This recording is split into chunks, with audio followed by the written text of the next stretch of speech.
terkesan dengan kenaikan harga buat masa kini. Jadi mari kita tinjau apa kata mereka. Bagi pada seorang peniaga, ya kami berharaplah pada kerajaan Malaysia dapat mengambil tindakan perkara ini sebab pembeli-pembeli kita punya customer dalam masa 2 bulan ni harga barang terlalu naik tinggi sangat. Mana harga tu mendadak naik dia. Mana kami yang peniaga-peniaga di sini pun rasa takut untuk berniaga. Contohnya macam harga kopi bunga sampai naik sampai ke 100 lebih satu bakul. Begitu macam sawi, begitu juga daripada harga RM2, RM3 sekarang mencapai ke RM7 sekilo datang. Terkesan jugalah daripada dulu dan sekarang terkesannya dalam 70%. Harga barang semasa naik ni ada nampak kekurangan pada kami peniaga lah. Sebab isu ayam ni dulu daripada bawah daripada RM8 naik kepada RM9 ke atas. Nampak perubahan dia. Kedatangan pelanggan pun agak kurang sikit. Kemungkinan ada faktor masa PKP dia orang masa kat rebat banyak kekurangan ayam. So itu yang menyebabkan kekurangan ayam sekarang. Pasal harga ni harga semasa dia tak menentu. Kalau harga naik ni susah sikit lah kalau kita nak jual. Tak wajar lah. Sebab susah. Sebab kadang customer tanya harga apa? Contoh barang tu sikit je. Tak tahu harga tu sampai RM30. Biasa pun belas je. Laporan dan juga tinjauan yang sempat dirakamkan oleh rakan wartawan kita Nur Natasha Hamzah, dan sempat juga bertanya kepada peniaga-peniaga yang berada di sekitar peserta ini tentang kenaikan harga barang ini. Dan saya kira ini bukan satu isu yang baharu sebenarnya. Ini isu yang banyak dibincangkan dan tentunya memberi pelbagai kerunsingan dalam kalangan masyarakat kita. Apatah lagi ada juga yang memberi komen-komen tertentu, Farin. Katanya harga barang semakin naik, barang tapi yang mereka dapat semakin sikit dan gaji juga tidak bertambah dan sebagainya. Apatah lagi dalam keadaan tempoh pandemik ini ramai juga yang terkesan dengan kerjaya mereka, sama ada diberhentikan kerja, ada juga yang diberi gaji separuh, dan ada lagi mereka yang mempunyai pelbagai kekangan dan juga masalah yang lain. Dan ini nak kita kongsikan bersama dengan anda penonton, bersama dengan dua figura yang akan membincangkan tentang topik kita pada hari ini, iaitu kita bersama dengan Profesor Datuk Seri Dr. Jacob Josh selaku Presiden Persatuan Pengguna Subang dan juga Shah Alam Kasar. Apa khabar? Kabar baik. Prof. Datuk Seri? Terima kasih untuk memanggil saya untuk program ini. Dan mewakili pengguna pada hari ini, mungkin? Ya, tentu. Okey. Baik, dan seterusnya bersama dengan kita juga adalah Tuan Yunus Tassim, Ketua Komunikasi Korporat Kementerian Perdagangan Dalam Negeri dan Hal Ehwal Pengguna KPDN HCP. Okey, kita nak mulakan dengan Tuan Yunus terlebih dahululah. Okey, kita ambil ringkas saja, umum saja. Kita dah dengar rungutan di luar apa yang kami dah perkatakan tadi. Sebenarnya sekarang ni kenapa harga barang-barang ni naik ni, Tuan Yunus? Farin dan Fiza, terima kasih kerana menjemput saya dan kementerian dalam program ini. Sebenarnya sekarang ni, Farin dan Fiza, ini adalah masalah suasana sukar yang luar biasa. Kalau kita lihat bahawa pandemik ini berlaku setiap 100 tahun, kita tak tahu sebelum ini. Tetapi inilah saat sukar yang menagih pemahaman yang luar biasa, menagih kerjasama yang luar biasa, menagih tindakan yang luar biasa daripada semua orang. Okay? Now, bila berlaku pandemik ini dan PKP ataupun dipanggil kata itu lockdown dan sebagainya, peniaga-peniaga atau pengeluar-pengeluar menghadkan pengeluaran pada waktu itu. Mungkin kerana pekerja kurang, permintaan kurang dan sebagainya. Okay? Tetapi bila masalah ini telah dapat diatasi melalui SOP dan vaksinasi, maka bisnes mula dibuka semula. Kalau dulu tak ada catering, sekarang ada catering. Kalau dulu tak ada makan-makan, sekarang ada makan-makan. Jadi dengan sendirinya permintaan meningkat mendadak. Sedangkan pengeluaran merangkak untuk menepati permintaan tersebut. Pasaran bebas menyatakan bahawa bila permintaan meningkat, penawaran kurang, maka ia akan menjejas harga. Cuma sejauh mana harga itu terjejas, itu kita harus. Dan ini bukan fenomena Malaysia saja, Farid dan Fiza. Kawan saya di Indonesia mengatakan bahawa minyak masak dia daripada RM20,000 untuk 2 kilo dan naik kepada RM30,000, 50%. Cili merah naik sampai RM66,000 sekilo. Okey. Mak kawan saya baru balik daripada Perancis, dia kata memang meledak harga di sana. Jadi ini fenomena global kerana memang dunia ini interdependent, ya. Kalau kita katakan bahawa ayam kita keluarkan sendiri, tetapi nak bagi makan ayam itu jagung, soya, ubat-ubatan, vitamin kita import. Begitu juga dengan sayur-sayuran kita tanam sendiri, tetapi baja, racun kita import. Dan ini memberikan kesan kepada harga secara keseluruhannya.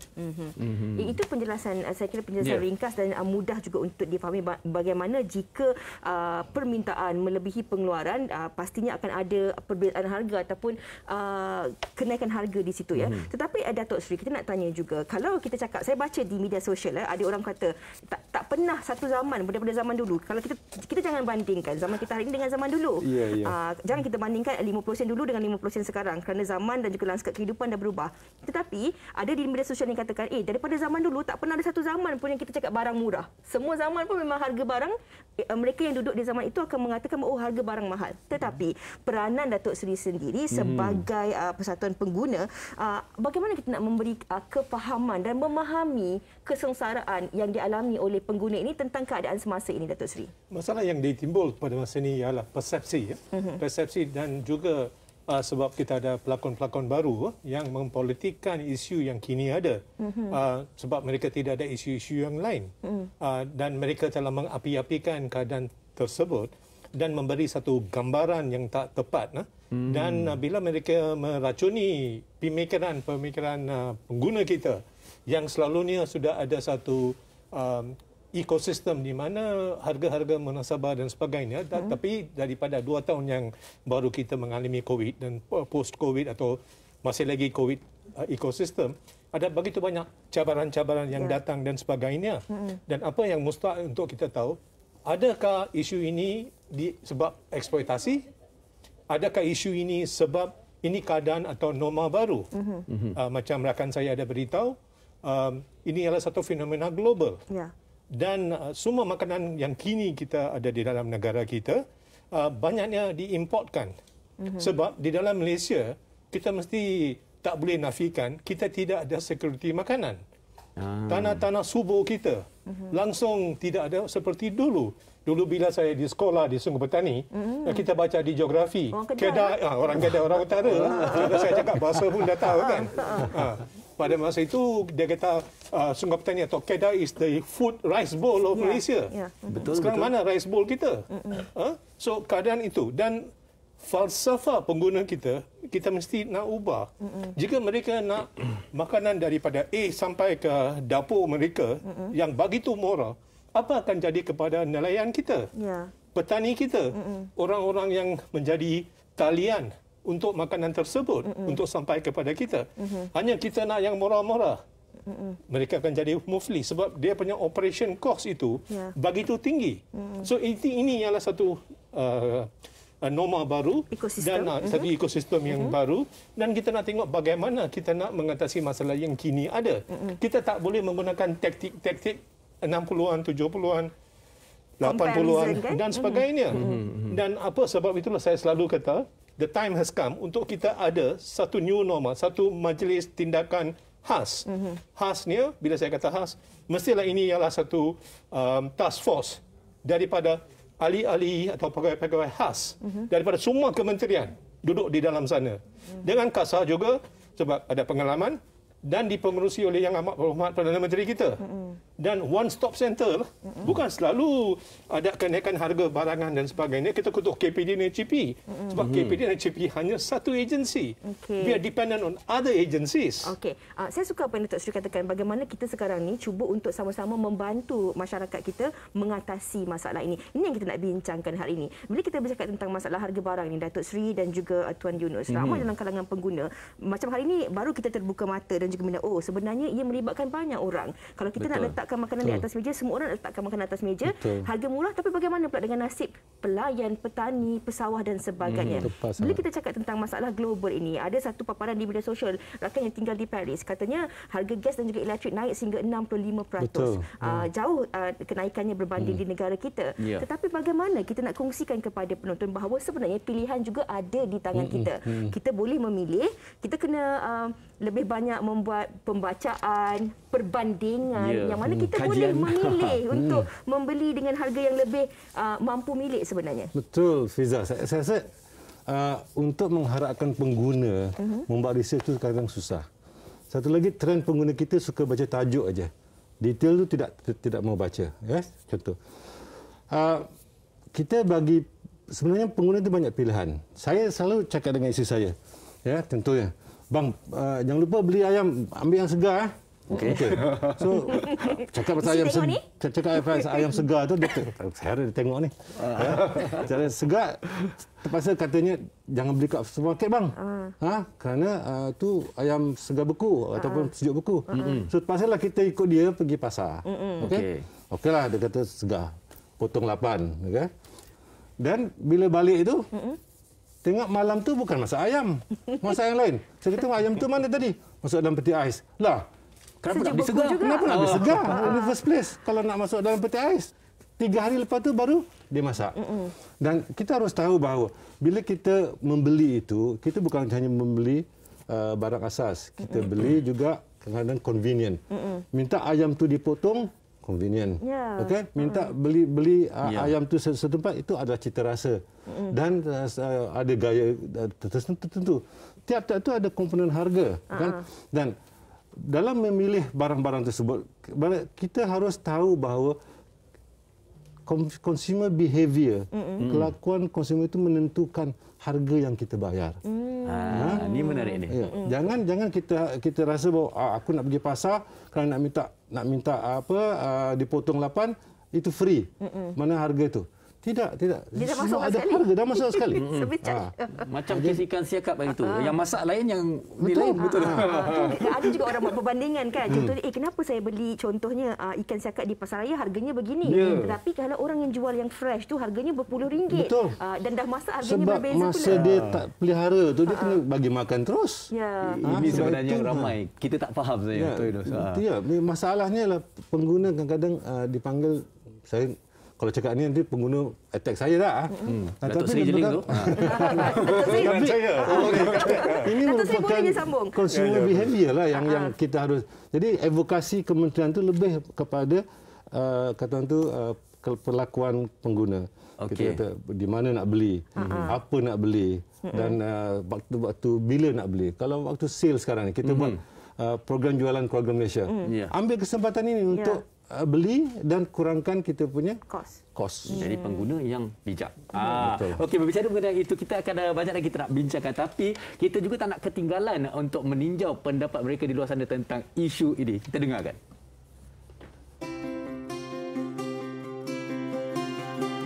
Sedikit membebankan pengguna semualah.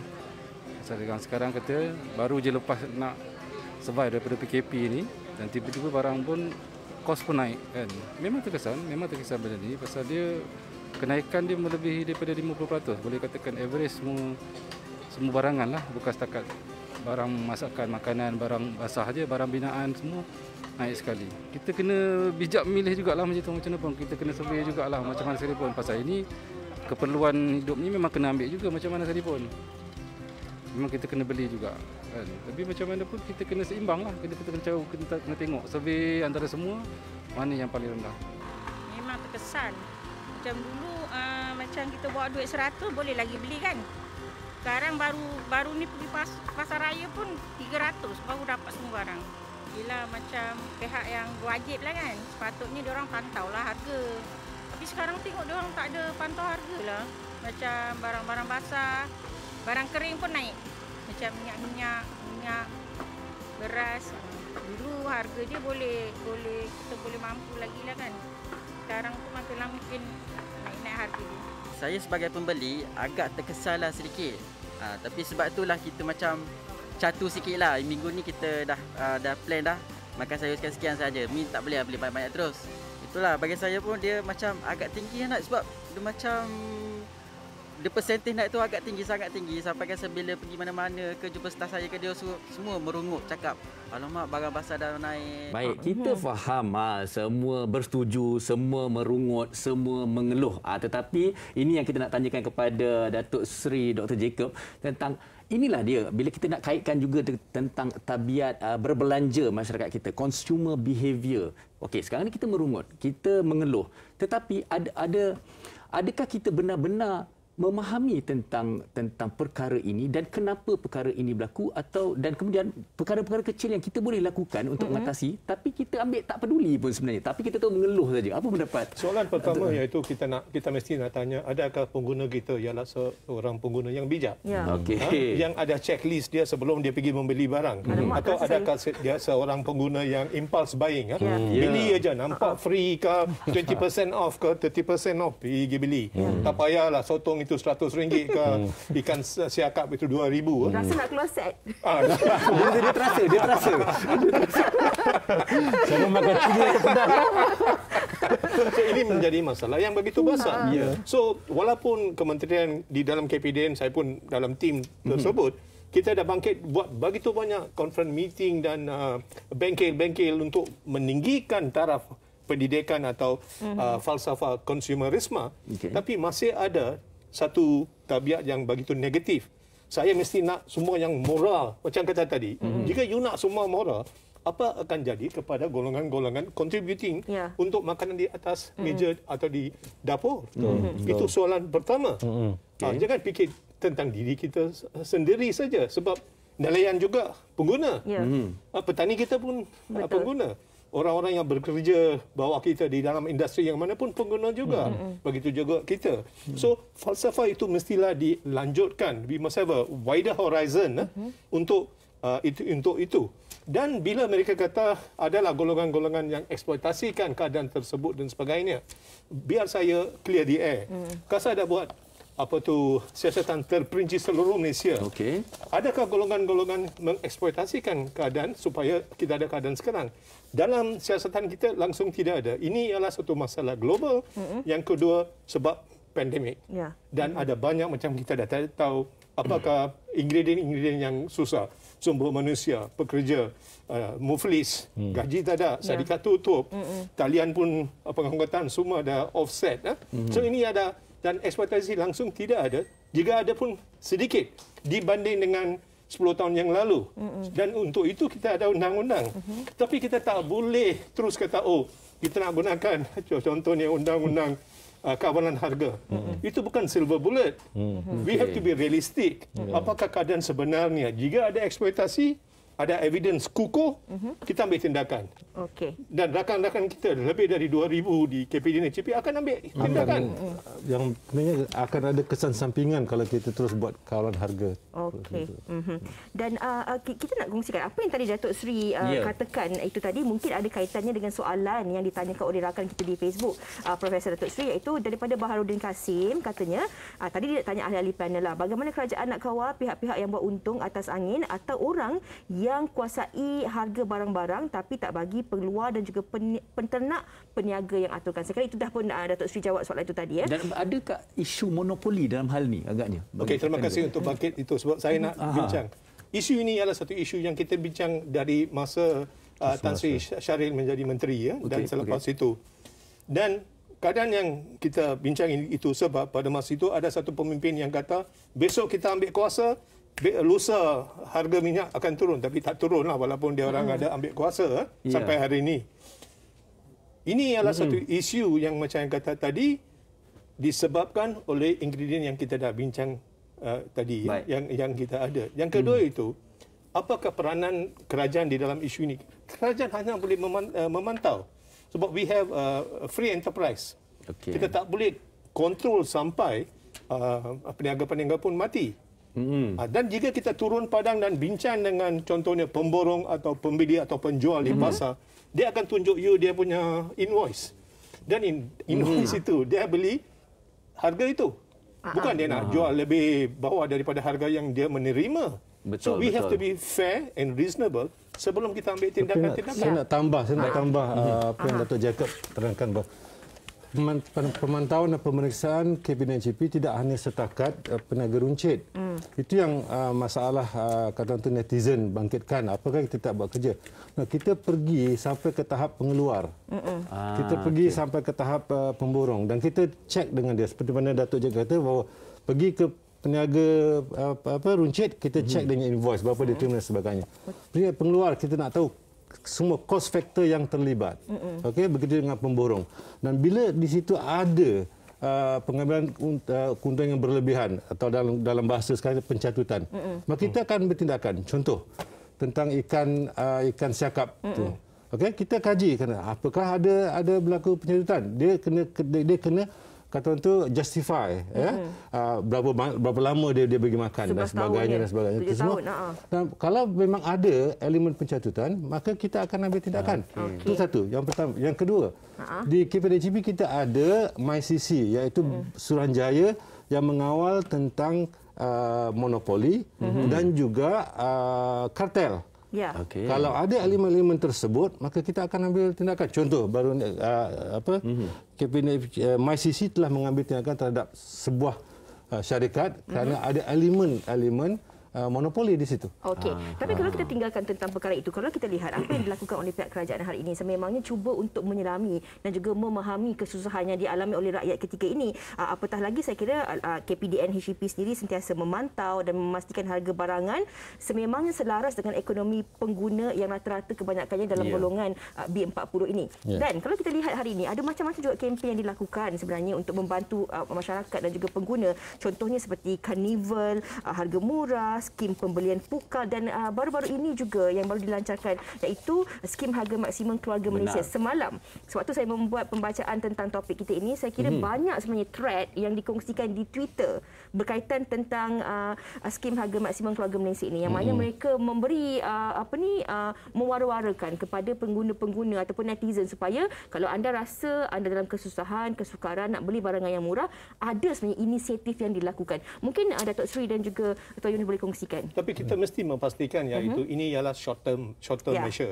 Masalah yang selalu bila kita memperkasakan atau bila kita membawa masuk satu projek yang baru seperti ini, pengguna kata ini ialah answer, ini ialah silver bullet, peluru emas yang kita akan memakai. Tidak. Ini hanya short term measure. Barangan yang diberi pun itu hanya ada variety. Yang ketiga itu ini untuk kita fokus on M40 and B40 kita, golongan-golongan sasaran kita.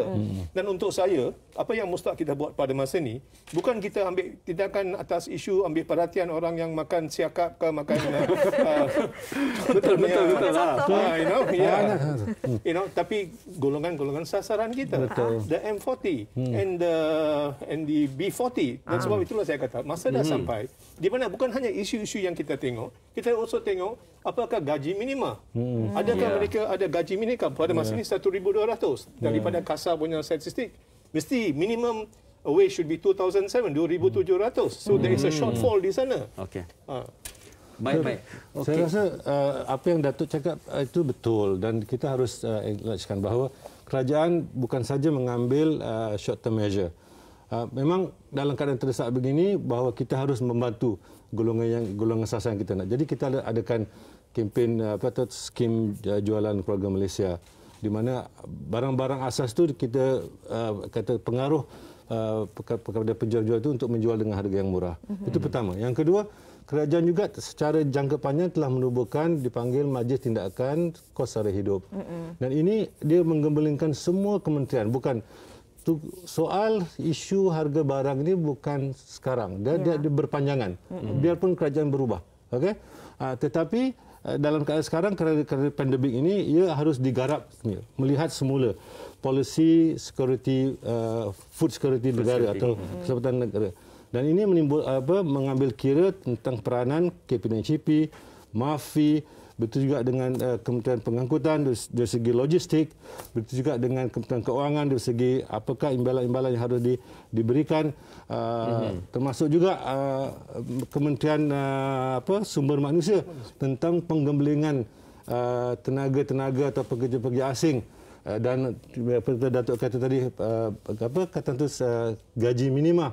Dan akhirnya kita minta juga mesti untuk terlibat dalam membuat penyelidikan baru tentang teknologi makanan dan teknologi pertanian. Ya, baru-baru saya tengok ada pelancaran padi yang mana dia boleh dituai 3 kali setahun. Ya, itu harus Baik, kalau ikut hati saya sebenarnya terlalu banyak yang kami nak tanyakan lagi, begitu juga soalan-soalan di Facebook, tapi apapun masa sangat mencemburui kita ingin mengucapkan terima kasih sekali lagi kepada Tuan Yunus Tassim dan juga Profesor Datuk Seri Dr. Jacob George kerana bersama kita pada hari ini. Tapi apa yang mungkin kita rumuskan, ini adalah satu isu yang memerlukan pemahaman kita semua dan kita haruslah menjadi seorang pengguna yang bijak. Ya, dan kita juga harus rasa bertuah kerana duduk di sini. Kalau kita lihat apa yang dikongsikan oleh Datuk Seri dan juga Tuan Yunus tadi, bahawa kalau kita lihat apa yang dilakukan oleh kerajaan hari ini, ada kerjasama antara kementerian-kementerian dalam untuk terus membantu kelangsungan hidup rakyat ini. InsyaAllah kita tepuk dada tanya selera, buat pilihan yang bijak sebelum membeli, jadilah seorang pengguna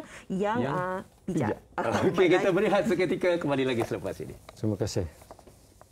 Wanita hari ini.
Kesulitan lalu menghalangi perjalanan.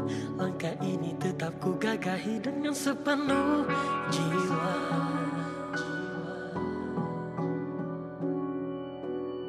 Setiap turun nafas yang dirasakan itu, ku hitung satu demi satu, tak pernah jemu setiap waktu.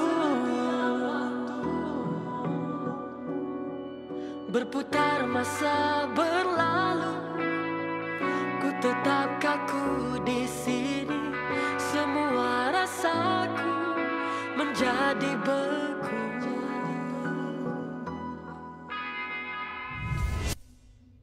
Mimpi hari ini pernah ku alami. Itu dia Kembali Indah, nyanyian juara program reality I Can See Your Voice Malaysia musim keempat, iaitu Afgan Saib yang kini telah pun bersama dengan kita, bersedia di dalam talian. Apa khabar Afgan? Hai, Alhamdulillah, saya sihat. Okey. Baik Afgan, kita nak tanya jugalah tentang lagu Kembali Indah ni. Ciptaan Lee Nai Kong dan penulis liriknya adalah Fetri Yahya. Okey, boleh kongsikan dengan kita mengenai lagu ini Afgan? Okey, Assalamualaikum. Saya Afgan Saib. Baru-baru ini Afgan telah melancarkan lagu baru iaitu Kembali Indah yang ditulis oleh Fetri Yahya dan produced by Lee Nai Kong. Lagu ini menceritakan mengenai kita sebagai manusia.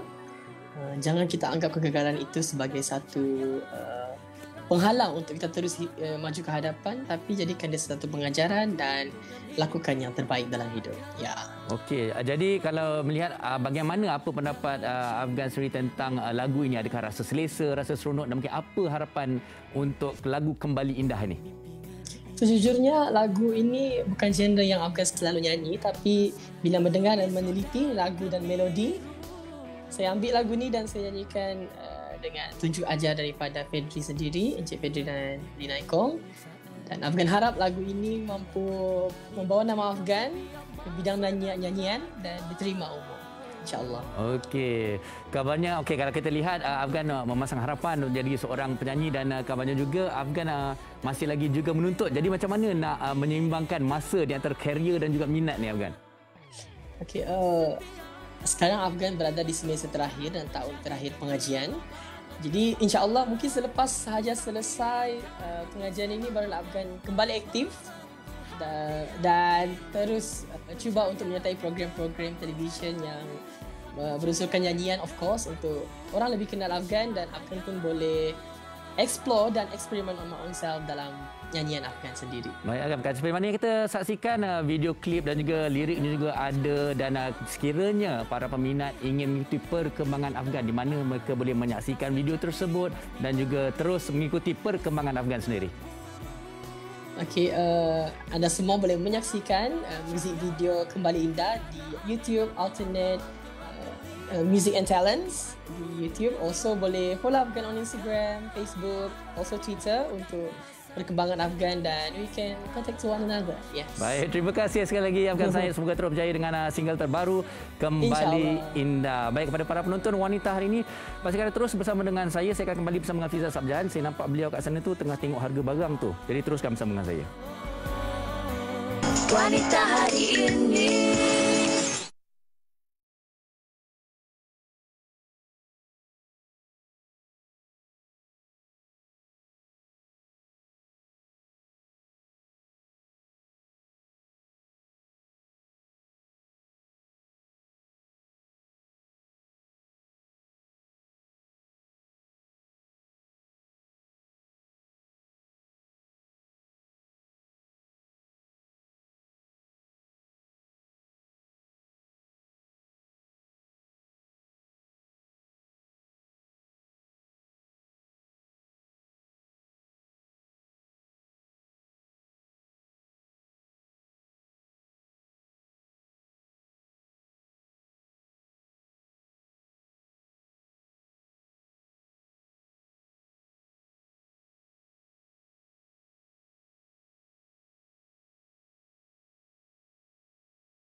Wanita hari ini.